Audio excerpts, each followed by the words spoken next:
তো গাইজ প্রথমে ভিডিওটি দেখো তারপর ফানি কমেন্টস পড়বো। तो चलिए शुरू करते हैं।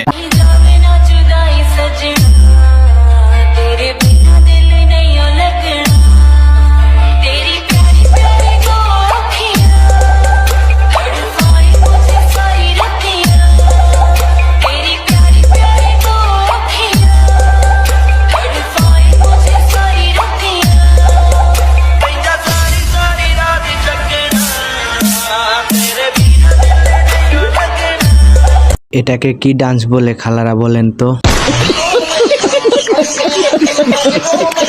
চাহ শালি মুডটাই নষ্ট করে দিলি।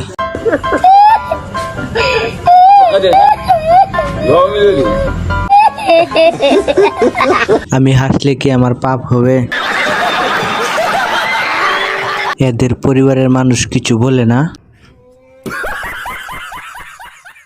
এসব কোথা থেকে আসে ভাই?